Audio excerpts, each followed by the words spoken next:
ఉభయ తెలుగు రాష్ట్రాల్లోనూ భూకంపం సంభవించడంతో ప్రజలు భయాందోళనకు గురయ్యారు. విజయవాడలో కొన్ని సెకండ్ల పాటు భూమి కంపించడంతో భయంతో ప్రజలు ఇళ్ల నుంచి పరుగులు తీశారు. జగ్గయ్యపేట పరిసర గ్రామాల్లో సైతం భూమి స్వల్పంగా కంపించింది. ఎన్టీఆర్ జిల్లాలో భూకంపం ప్రజలను భయాందోళనకు గురి చేసింది. దీంతో ఇళ్లు, అపార్ట్మెంట్ల నుంచి ప్రజలు ప్రాణ భయంతో బయటకు పరుగులు పెట్టారు. తిరువూరులో కొన్ని సెకండ్ల పాటు భూకంపం సంభవించింది.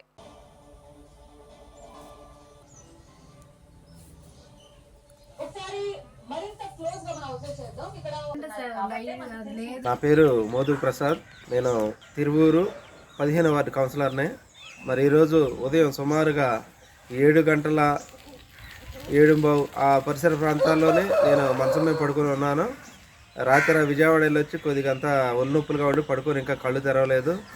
అయితే అకస్మాత్తుగా మంచం ఎవరో ఊపుతున్నట్లుగా అనిపించి నేను కళ్ళు తెరిచి చూసేసరికి మంచం పక్కన ఎవరు కూడా లేరు. అటు ఇటు చూసి అసలు నాకు కొద్దిసేపు అయోమయం అయిపోయి నేను బయటకు ఉరికొచ్చాను. బయటకు వచ్చిన తర్వాత కొద్దిసేపటికి నాకు ముస్లిం బజారు కూడా అక్కడి నుంచి ఫోన్లు వచ్చి ఇట్లా మాకు భూకంపం వచ్చిందని చెప్పారు. అప్పుడు నాకు కన్ఫర్మ్ అయింది.